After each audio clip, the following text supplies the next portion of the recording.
নমস্কার। যুক্তি তর্ক সঙ্গে অর্কই আপনাদের স্বাগত। আপনাদের সঙ্গে আমি অর্কপ্রভ সরকার। আপনাদের অনুরোধ চ্যানেল সাবস্ক্রাইব করবেন এবং মনে করলে থ্যাঙ্কস বাটনে ক্লিক করবেন। আমাদের খোকাবাবু আদালতের কাছে ব্ল্যাঙ্কেট প্রোটেকশন দাবি করেছিলেন, অর্থাৎ তার বিরুদ্ধে রাজ্যের বিভিন্ন জায়গায় যে এফআইআরগুলো হয়েছে তার একসঙ্গে সেগুলোকে নিয়ে হাইকোর্টে শুনানি হোক এবং তাকে একটা সব এফআইআরের প্রেক্ষিতে একটা রক্ষা কবচ দেওয়া। মাননীয় বিচারপতি সেই দাবি খারিজ করে দিয়েছেন। তার বক্তব্য ছিল সব এফআইআরকে এক সূত্রে গেঁথে কিভাবে আদালতে শুনানি সম্ভব।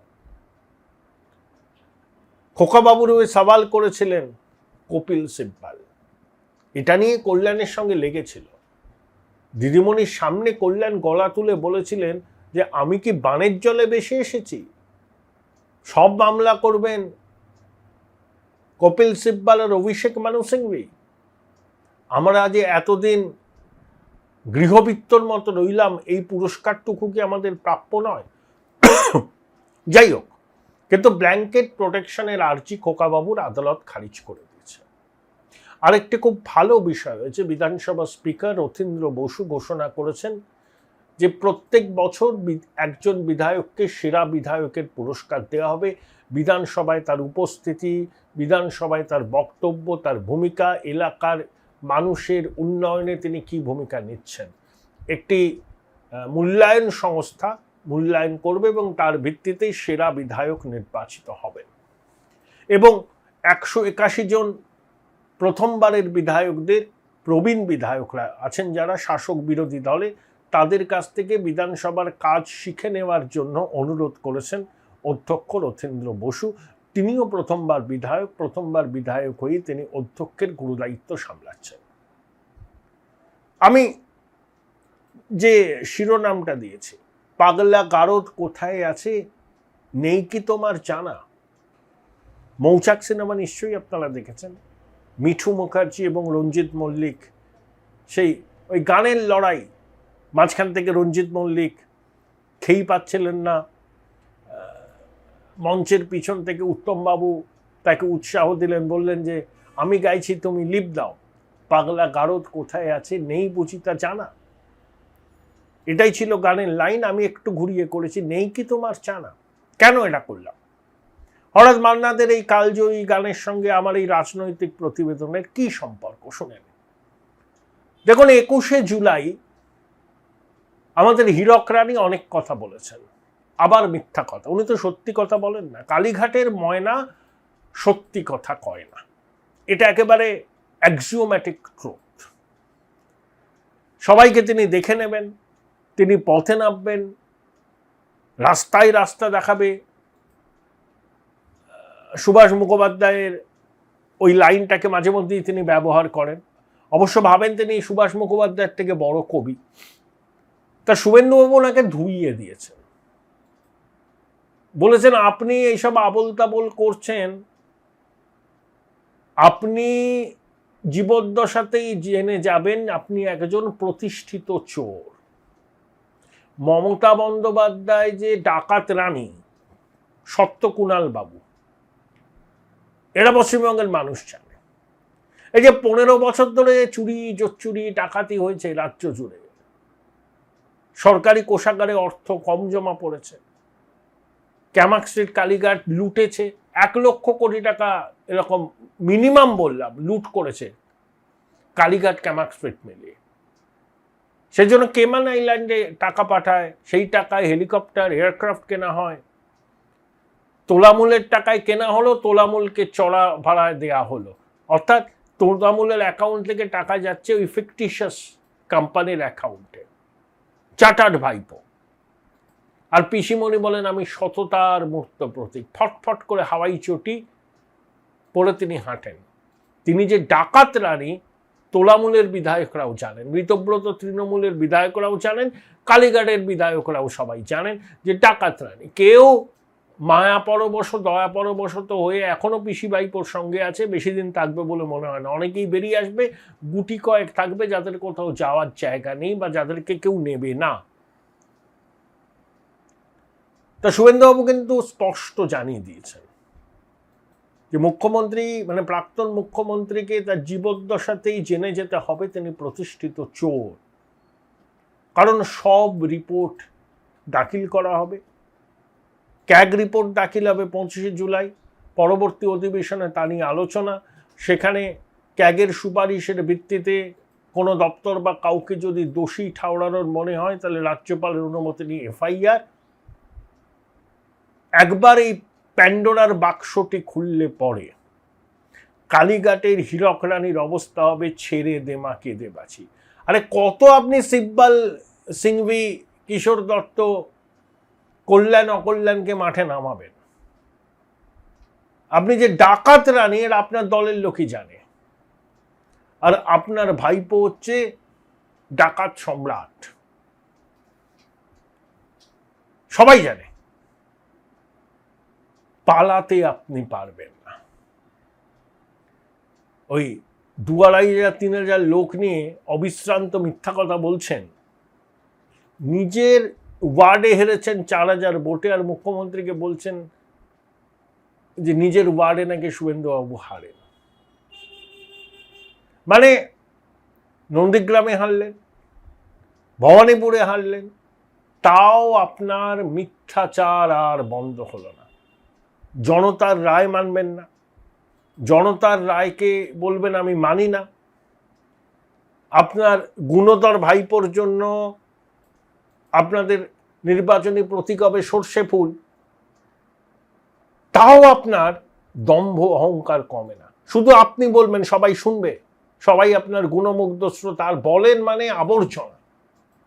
এত মিথ্যা কথা, এত ভুলভাল কথা। হঠাৎ হঠাৎ উর্দু শায়রি বলেন, যে শায়রির সঙ্গে কেন সেই শায়রি সৃষ্টি হয়েছিল তার ইতিহাসও আপনি জানেন না, শেখার ইচ্ছাও আপনার নেই। আর কেউ আপনাকে এরা বলবে এই হিম্মত আপনার দলের কারণ নেই। কালীঘাট তৃণমূল অবিশ্রান্ত ভাট বকেন, মিথ্যা কথা বলেন এবং লোককে প্ররোচিত করেন। রাতভর কি করছিলেন আপনি ধর্মতলায়? শুভেন্দুবাবু বলেছেন অনেক জ্বালিয়েছেন, চপ খেয়ে ফেসবুকে থাকুন। এবার তার প্রশাসনকে ভাবতে হবে আপনার আন্দোলনের অনুমতি দেওয়া হবে কিনা, কারণ আপনি একটা অ্যানার্কি তৈরি করতে চাইছেন, মানুষকে উস্কাচ্ছেন। এগুলো আমরা জানি, এগুলো আপনি খুব ভালো পারেন। চম্পলা সর্দারের কথা মনে আছে তো আপনার? পরবর্তীকালে কেসটা মিথ্যা প্রমাণিত হয়েছিল। এরকম অনেক কিছু করেছেন, দয়া করে আর করবেন না। আপনার জন্য সময় খুব খারাপ আসছে, খুব খারাপ। ওই পিসি বাইপোর এই হাবভাব আর মানুষ বরদাস্ত করবে না। মুখ্যমন্ত্রী বলেই দিয়েছেন এরা নিশ্চিহ্ন হয়ে যাবে। লোকসভা নির্বাচনে ডায়মন্ড হারবারে ভাইপোর জামানত বাজেয়াপ্ত হবে যদিও দাঁড়ায়। আর 2031 সালের ভোটে বিজেপির আসন সংখ্যা আরো বাড়বে। মিলিয়ে নেবেন আমার কথা। এবং আমার ধারণা, এটা আমার ধারণা, আমি আরো ডিটেলসে বলবো আপনাদের পরে। ওই মুর্শিদাবাদে হুমায়ুন কবিরের ছেড়ে যাওয়া যে আসনে ভোট হবে রেজিনগর, সেখানে কিন্তু আমজনতা উন্নয়ন পার্টির এবার জয়ের চান্স খুব কম। বেলডাঙ্গাতে যা হয়েছিল ওখানেও সেটা হওয়ার সম্ভাবনা আছে। অপ্রত্যাশিত ফলাফল ওখানে বিজেপি করতে পারে। আপনি চোখে সর্ষে ফুল দেখবেন না ধূত্র ফুল দেখবেন সেটা সময়ে বলবে। কিন্তু যেরকম পাগলামি আপনি করছেন, যেরকম অভিযোগ করছেন, সবাইকে বলছেন দেখে নেব, বুঝে নেব, সব তথ্য আমার আছে, শুভেন্দুবাবু যখন তৃণমূলে ছিলেন কি করেছিলেন আপনি সব জনসমক্ষে বলবেন, বলুন না। আপনি তো গৌতম দেবকেও চমকেছিলেন। রাজারহাটে নির্বাচনী জনসভার আগে একটা টেবিলে ফাইলের বোঝা নিয়ে আপনি বলছিলেন এই ফাইলে সব আছে, এই ফাইলে সব আছে। কি করলেন আপনি? কিছুই করতে পারেননি। ঢপবাজি আপনি দীর্ঘদিন ধরে দিয়ে আসছেন। ওই কালীঘাটের ময়না সত্যি কথা কয় না, এখনো দিচ্ছেন। দিদিমণি, আপনার রাজনৈতিক জীবন শেষ, ঘুরে আপনি দাঁড়াতে পারবেন না। লোকসভায় আপনার তৃণমূল খাতা খুলতে পারবে না। দেখে নেবেন, মিলিয়ে নেবেন। আর যেরকম পাগলামি আপনি করছেন, আসলে ভাবতে পারেননি তো 14 তলা থেকে গণতান্ত্রিক থাপ্পড় খেয়ে একদম পথের ধুলায় মিশে যাবেন, আর দীর্ঘদিনের সতীর্থরাও আর আপনার ছায়া মারাবে না, দলটা এভাবে ভেঙে যাবে। পাগল পাগল অবস্থা আপনার। ওই গানটা শুনুন মৌচাকের, মন ভালো হয়ে যাবে। পাগলা গারদ কোথায় আছে, নেই কি তোমার জানা? খুব অ্যাপ্রোপ্রিয়েট আপনার কাছে এখন। শুনুন, মন দিয়ে শুনুন, চপ খান, গান শুনুন, ফেসবুকে লাইভ করুন, যা খুশি বলুন, কারুর কিছু এসে যায় না। আপনার মিথ্যাচার শুনতে শুনতে বাংলার মানুষ ক্লান্ত, শ্রান্ত। মুক্তি চাইছে আপনার এই মিথ্যাচার থেকে। ভাই ভাই, এটা মডেল না খাতা। আর কত ফটোগ্রাফি করবি? চুপ কর, সামনে মাধ্যমিক, নোট জোগাড় করে পড়তে হবে। কবে পড়বি ভাই? গ্যালারি তো নোটের লাইব্রেরি আর স্টোরেজে পিডিএফ এর ছড়াছড়ি। ধুর, কোনটা পড়বো কোনটা ছাড়বো কিছুই তো বুঝতে পারছি না। আরে তাহলে মৌলিক লাইব্রেরির বই পড়। ওদের সম্রাট এক্সক্লুসিভ সাজেশন বইগুলোতে পাবি সমস্ত গুরুত্বপূর্ণ এমসিকিউ, এসএকিউ ও বড় প্রশ্ন একেবারে উত্তর সহ। কমন পাবো তো? টপারদের জিজ্ঞেস কর। সম্রাট এক্সক্লুসিভ সাজেশন মাধ্যমিক, ভালো রেজাল্টের পাসওয়ার্ড।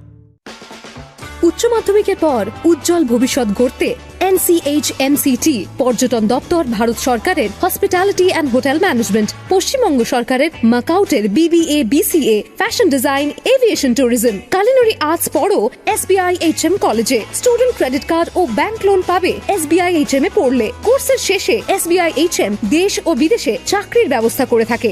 SBI HM হলো পশ্চিমবঙ্গের সেরা ম্যানেজমেন্ট কলেজ। SBIHM.com। বোলপুর শহরের কোলাহল থেকে মাত্র 20 মিনিট দূরেই রয়েছে সুন্দর রিসর্ট, যেখানে পেয়ে যাবে স্পেশিয়াস আর এস্থেটিক্যালি ডিজাইন রুম। তোমরা যারা গ্রুপে যাও তাদের জন্য আছে কমফোর্টেবল গ্রুপ স্টে অপশন, আর কাপলদের জন্য রয়েছে লাক্সারিয়াস সুইট রুম, তার উপর আবার ফ্ল্যাট 10% অফ। এখানে প্রকৃতির মাঝে তোমরা পেয়ে যাবে একটা সুন্দর সুইমিং পুল, ছোটদের জন্য প্লে এরিয়া আর একটা এস্থেটিক সেলফি কর্নার। প্রপার্টিটা পুরোটাই পেট ফ্রেন্ডলি, আর এখানে আছে অনেক কিউট ছোট ছোট র্যাবিটস। সকালের ব্রেকফাস্ট থেকে ডিনার পর্যন্ত পেয়ে যাবে একদম হোমলি কমফর্ট ফুড, যা এক কথায় অসাধারণ। বেঙ্গলি কুইজাইনের সাথে সাথে পেয়ে যাবে চাইনিজ আর নর্থ ইন্ডিয়ান অপশন। বিকেলে বনফায়ারের আলো, বন্ধুদের সাথে আড্ডা আর খোলা আকাশের নিচে গ্রাম বাংলার হাওয়া, পুরোটাই এক অপরূপ অনুভব। তাহলে বলো তোমরা কবে প্ল্যান করছো এই পিসফুল এসকেপটা? And don't forget to follow miss cupcake for more such travel updates.